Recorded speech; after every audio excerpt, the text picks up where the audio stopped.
G'day Year 10, Mr. Brown here. Just going to go through your assessment task notification for the first topic for this semester, which is on human well-being. Now I know what you're thinking, it's early days and we've got an assessment task, but this is something that you're going to have a lot of time to work on up until week 10 of this term. So you're getting it very, very early in advance, but you do have quite a long time to finish it. So I don't want anyone to panic. As always, your teacher is always there to help you and assist you with anything that you need. So I'm going to get stuck into the details of this task and what it entails. So listen very carefully. So this is your first task on human well-being, and it's weighing 50%. Okay, so you're going to have this assessment task and then another assessment task due next term. Both of them weigh 50% each. The topic that we are going to be assessing is human well-being, which we have started last week. Now the date received is going to depend on your teacher, but it will be sometime during week 3. So whenever you receive that in week 3, it will be due on the same corresponding day in week 10. Okay, so everyone's going to get the exact amount of same time as every other class. And again, the time or the period that you receive it will reflect that as well. My contacts here, if you need to email me about any assessment related inquiries, or you can always email or contact your classroom teacher as well. They'll also put their unique Google Classroom code on here for you. Moving on to the task description. So there's two parts to this task, Part A and Part B. Part A is a group work component, and it's called a news broadcast. So what you're required to do is create a video of a news broadcast investigating human well-being issues. You will conduct research focusing on one country within one of the following regions of the world. So Africa, Asia, or South America. So you can pick any chosen country within those three. Africa is not a country, it is a continent, but you should all know that. So you can pick a country within Africa, a country within Asia, or a country within South America. If you're not sure if your country that you're thinking of fits into any of those categories, just check with your teacher and they'll be able to clarify that with you. Once you've chosen it, you can write it down here as well for future reference. So once you've chosen your country, based on one of those regions, the second thing you need to do is you're going to pick your well-being issue that you're wanting to look at within your chosen country. So you have to examine only one well-being issue in detail from your chosen country. So this can include, but it's not limited to. So what I have done here is written lots of different examples that you can look at. You don't necessarily have to pick an issue here, but these are just some of the well-being issues that exist around the world. And in order to complete this assessment task, you'll need to pick one of those. So we have things here like inadequate housing. So inadequate can mean a lot of things. So it could mean that the structure is really faulty.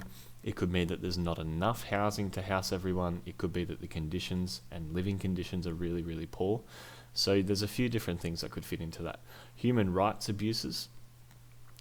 You guys would be familiar with the Human Rights Charter, having done that in history, so you can examine any human right abuse that you would like within that. I would definitely recommend only picking one because you're going to have to do it in detail and focus.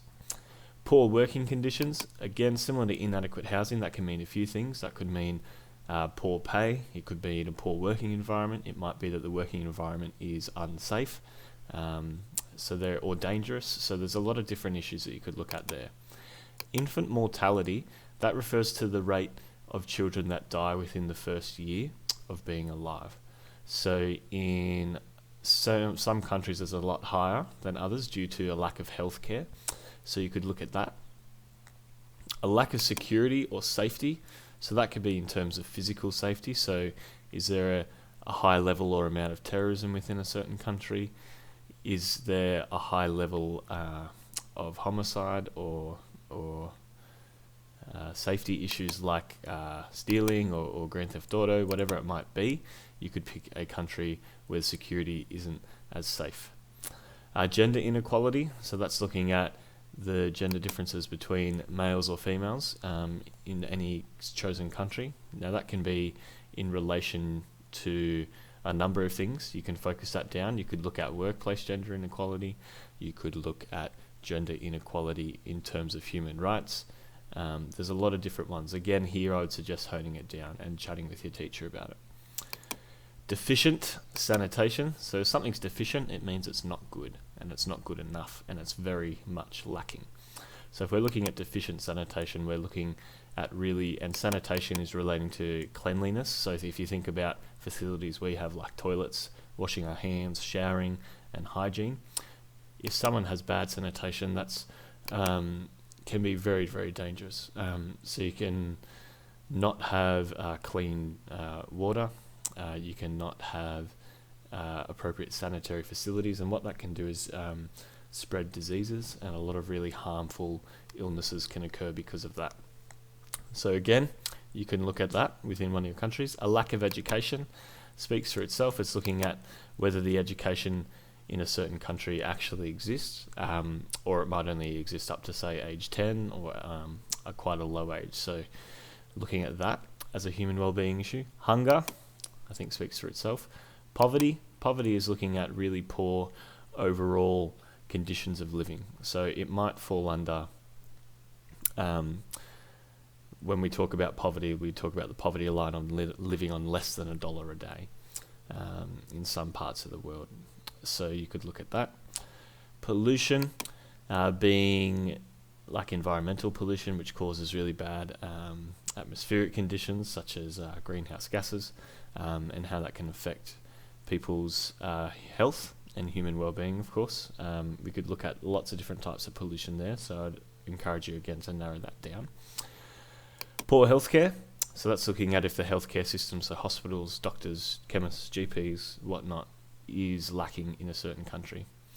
So once you've chosen your human well-being issue, again, it doesn't have to be one of these, but this is just a scope of all the different options you could look at. You can write it down there for your reference. So once you've chosen your country and your well-being issue that you want to study, this is what you need to include in your news broadcast. Now, I'll quickly talk about, I guess, the nuts and bolts of this news broadcast. So how it will work is you will obviously film this. Now, you can film this obviously still via lockdown restrictions.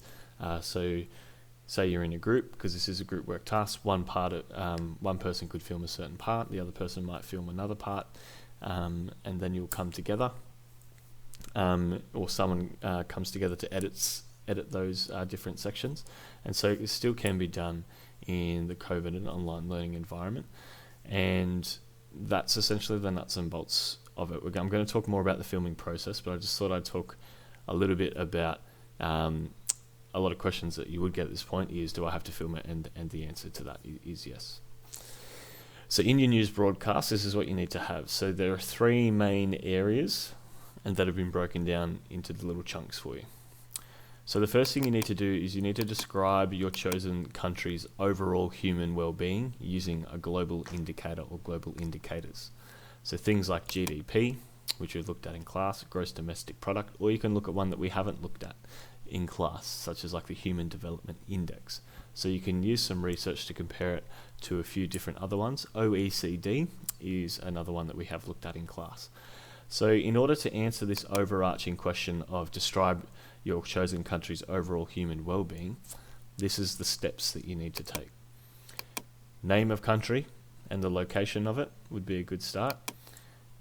And you could even give a little bit of background information on the country itself to set some context. Then you could tell us what their GDP is, or the other global indicator that you are using. And then you would talk about whether this is low or high, or good or bad. So for example, if their GDP is quite low, that would mean that that country citizens don't earn a lot of money. So you can assume that their human well-being, according to that scale, is lower than other countries like Australia, for example, where our GDP is quite high compared to the rest of the world. So that's the first little bit you need to do. The second bit is you need to analyze differences in your chosen human well-being issue within your chosen country and compare them to Australia. So let's say, for argument's sake, you have chosen the country India, that's part of Asia, and you have chosen poverty. Okay, I'm just going to use that as my example.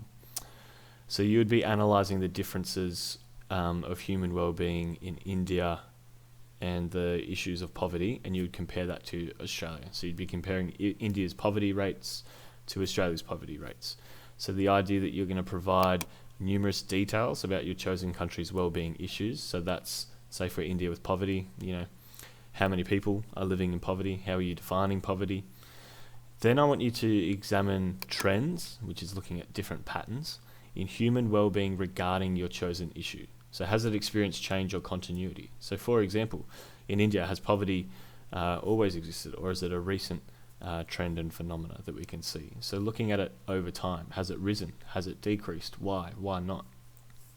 And that leads me into the third option. So compare how and why your chosen country's well-being issue is different to Australia's. Okay, so we'd be looking at here, why is Australia's poverty rating so low, whereas say for India it's much higher?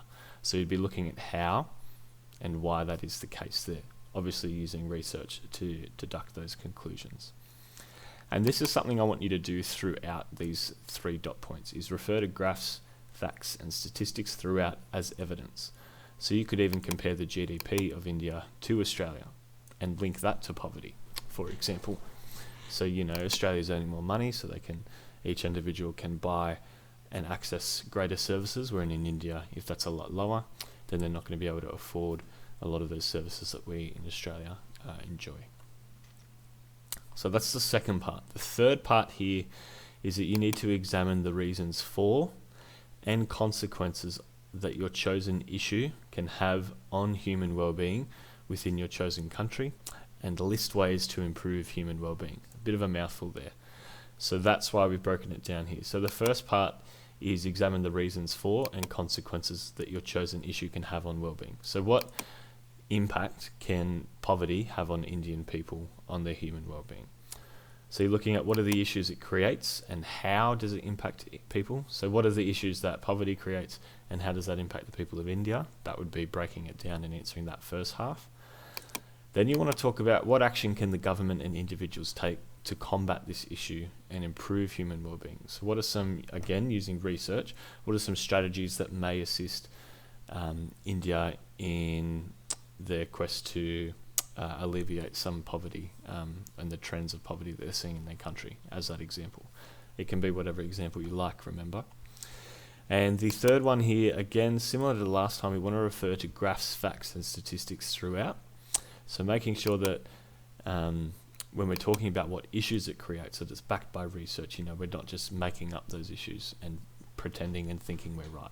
I understand I'm using a hypothetical example, but that's just for the purpose of this assessment task. So that's what you have to have in your news broadcast video. The other requirements that you want to be aware of, and these are probably all the nitty-gritty logistical questions that you have, is the expected length of the news broadcast is 5 minutes long. Okay, so if you're hitting around about 5 minutes, that's fantastic. If you want to get really technical, as I know some of you like to do, you have a plus or minus 10% leeway there. Okay, so your absolute max that this video can go for is 5.5 minutes, and the minimum that we would expect is 4 minutes and 30 seconds. So if you're hitting between that, you're in the sweet spot. Around about 5 minutes is a good call. Okay, so the question naturally that you get is, what if I go over this? What if I go under this? I don't think you should worry about that too much. If you just aim to go for 5 minutes, then you'll be sweet and you don't have to worry about it. Okay, so I want you to get that thinking out of your head of what happens if I go over, what happens if I go under. In the end, you're in control of what you submit. When you're editing the video, if it goes over 5 minutes and 30 seconds, even if it's 5 minutes 31 seconds, you can cut that to make it end at 5 minutes and 30 seconds. Okay, so there should be no reason for that to go over or under. Okay, if you have trouble understanding that concept, please talk to your teacher more about it. The second dot point is that obviously students will be working in groups. Now that will be determined by however your teacher wants to do it. So if your teacher is happy for you guys to choose your own groups, that's fine. If they're looking to choose your groups for you, that's also fine. So see your teacher about that one. The minimum you want for a group is 3 and the max is 5. If you do have any questions, or you're not sure you can get 3 people together, or you're struggling to get a group or find a group, please email your teacher and let them know so they can sort you out and sort an alternative arrangement for you. The third dot point is not to be taken lightly. So students who don't contribute to part A will be given an N award for this part of the task. You'll also be formatively assessed throughout the process on how well you work in a team. So don't be that person that coasts along the whole time and doesn't contribute anything.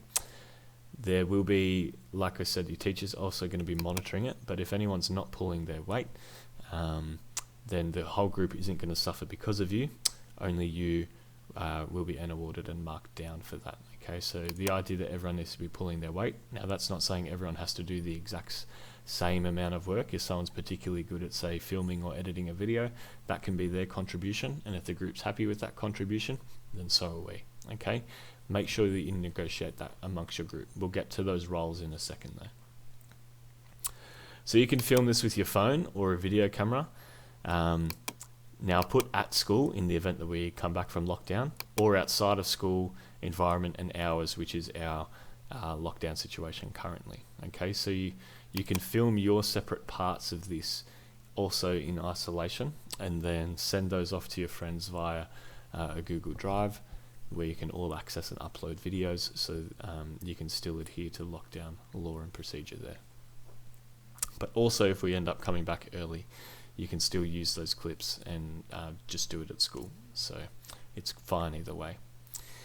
In terms of how to edit your news broadcast, there are lots of different programs available. So you guys have the Adobe Premiere Suite available that you can download for free. If you're not sure how to do that, see your teacher and they'll point you in the right direction.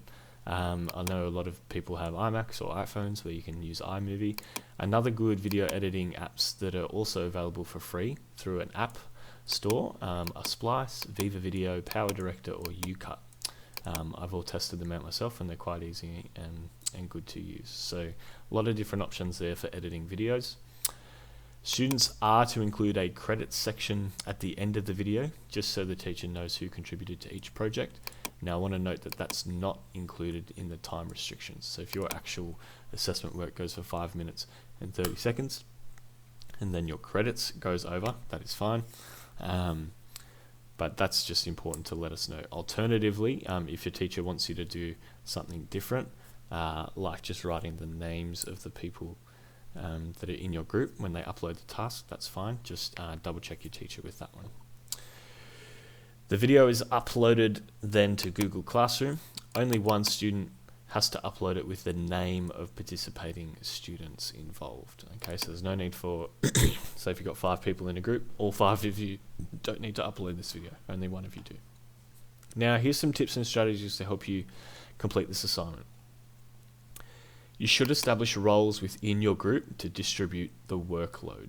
Okay, so for example, here are some different possible roles that you could have. Now I'm not saying you have to do all of these, but it's just a suggestion. So if you have, say, a news anchor, someone might play that role. A news reporter, someone can play that role. If someone's an interviewer, the camera operator, so it's the person who's filming it, a different person might want to edit the video, someone might want to write the script, or you can all work on it together.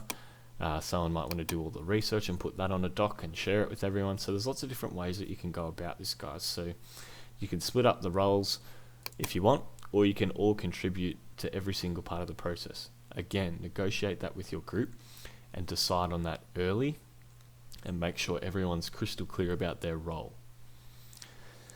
I also want you to consider the location and background setting that you're filming. So for example, if you're filming about poverty or inadequate housing in India, you're not going to have the setting backdrop at the beach or inside a mansion or something. Okay, it's not really going to work with the sort of content that you're talking about. So pick an appropriate background and location as your setting. Also be creative with the space. We really encourage you guys to be creative with this task. So use props, use accents, wear your news anchor outfits, okay? Get involved. You can use a green screen. If we're at school, we do have some green screens available for you to use as well. While we're in lockdown, unfortunately we can't lease those out. So if you have one or something like that at home, you can use it. Feel free to be creative with that space. So that's part A of this task, okay, the first part of this task in the group work. Part B is an individual task, and this is asking you to draft a letter to your local MP, who is Lisa Tesh, on ways to improve human well-being on the peninsula. So similar to the last task, you choose one issue that you think is applicable to the peninsula. So a lot of people might pick, say for example, that it floods very quickly, there's potholes everywhere on the road. These are all different issues, I'm just thinking off the top of my head. Crime is one that comes up, graffiti, litter. There's also the contentious issue of petrol prices being quite high. So there's lots of different issues that you can choose to talk about. I would like you just to double check whatever issue it is that you want to choose with your teacher before you write about it, to make sure that they're okay with it. Okay, so that's the first thing you need to do, choose an issue. Once you have done that, I'll talk about how to outline the letter, and then I'll talk about the requirements here. So for the letter scaffold, you should write about 1, 2, 3, 4, 5 paragraphs there to fit on the one page. I'll also upload an example letter so that you can see what a final product looks like. So paragraph 1, you want to outline why you're writing the letter. So for example, you might say, I'm concerned about petrol prices within the community, or unrealistic or extremely high petrol prices within the community, and would like to express my concern and impact it has on human well-being. So in the letter, you're not going to write, I'm doing this because my teacher told me to, because it's my school assignment. So that's the first thing you want to do. In paragraph 2, you want to describe the context or the background information of the human well-being issue and back it up with evidence. So you can use quotes, statistic, newspaper articles, or community opinion. So for example, if I'm talking about rising petrol prices, I'm going to then back up with some statistics. So I might say, on the peninsula, on average, over a 4-week period, the average petrol price was $1.70 per litre for unleaded, whereas in West Gosford it was $1.40. So you're using different stats to compare why it's an issue, and then backing it up with evidence. Okay. Paragraph 3, you want to justify why this issue is important and explain the negative impact it's having on the community. So once you've outlined your issue and you've given evidence, you need to justify. So justify means give reasons for, remember from our previous lesson. So you need to say why this issue is important and explain the negative impact it's having on the community. So for example, it's an important thing because everyone needs a car to get to work and things like that. The negative impact could be it's less money that families can be spending on their kids or on groceries or whatnot.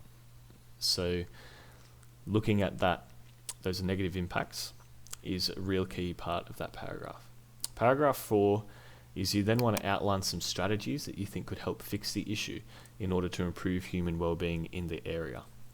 So after you've talked about what the issue is, given some statistics, you've then said why it's important and how it's negatively impacting well-being, it's really good to outline some strategies to write to Lisa Tesh to tell her, hey, this is how you might be able to fix the problem.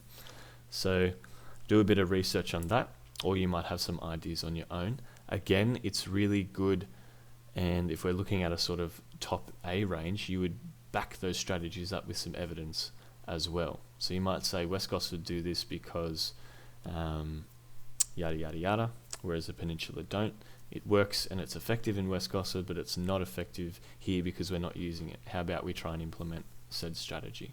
Okay. And in paragraph 5, what you need to do then is write a closing statement. So you need to summarize what you hope to achieve in writing this letter. And you might want to also reiterate, so that just means to restate the importance of resolving this issue. So they're the scaffolded guide. So I would suggest that you cut and paste that onto a Google Doc and answer each paragraph and then delete the little headings here. That might be a good way to do it. So the requirements, or the nitty-gritties of this, is you'd either to write in Calibri or Arial using size 11 black font with 1.15 line spacing, and it needs to be one A4 page in length. There is no word count limit, but your writing must not exceed 1 page, and you must adhere to these guidelines, okay? 1.15 line spacing, size 11 font in black and Calibri or Arial. Okay, so no word limit, has to be 1 page only, using those fonts, okay? Now, you're to leave the page margins as they are. You're not to edit or change those from the standard page margins in any way, shape or form. Again, use the letter template provided on Google Classroom to ensure that it's in the correct format. That's just an easy way to do it. And then you would submit your letter individually via Google Classroom, okay, by the due date. Second last thing from me is I've created this little checklist to keep you on track for your assignment. So if you complete these things each week, this will keep you on track to get your assessment task submitted on time. So by the end of week 4, you should have selected a group and assigned roles to each member. You should have selected a country to look at, and you should be doing some background research on only one. That says 2 there, but it should say 1. Only one wellbeing issue. You should, by week 5, create a shared Google Doc to put all your information and research about that on there. And then you should also be refining your research information to key dot points in week 5. After you've done that in week 6, it would be a great idea to write your script for your news broadcast so you know what you're going to say. And then it would be a good idea to film your news broadcast in the same week. Once you've done that, in week 7, it would be a great idea to edit your news broadcast and then start to think about your individual wellbeing issue that you want to look at for your letter and start some background research on that. Week 8, you can have the finishing touches on your video and you can start writing your letter. And week 9 and 10 is a really good opportunity for you to continue working on any areas of the assignment that you need to, and then obviously submit both of those to Google Classroom. So that is a handy tracker tool. Please use it. In terms of what we need to see to get an A, we need to display an extensive knowledge and understanding of human well-being in relation to geographical issues across a range of scales. So what this means is if we're displaying extensive knowledge within our letter, within our video, we're showing extensive understanding. Extensive means that we're backing it up by factual information, that there is more than one source, and that we're showing our knowledge off in a range of different ways, okay, and in depth as well. It's quite detailed if it's extensive. When we're explaining and analysing different perspectives of geographical issues, that's when we're comparing, say, India to Australia. So that's a really important part. So we're looking at those different perspectives, we're explaining them, we're not just describing it, we're explaining it. So we're looking at cause and effect. And when we're analysing it, that's when we're really going into depth, comparing data, noticing trends across time between the human wellbeing issue in the past and where it is now. So that's part of your analysis there as well. And then the last thing is we are just displaying sophisticated skills to select, acquire and process complex geographical information using an extensive range of strategies to communicate effectively. So an extensive range of strategies to communicate effectively. So that's using the letter format and the video format to communicate. And if something's sophisticated, it's going to look good. Okay, so I'm not talking about a news broadcast video that is in a dark room, it's poorly lit, there's issues hearing whatever it is you're saying. So that's not a sophisticated skill. Okay. So that is sort of what we're expecting to get the A. Now you guys are in the great position where I'll also upload an exemplar news report response for you so you can see what an A looks like in a video format. If you have any questions further to that about the assessment task, please email and talk to your teacher. Thank you.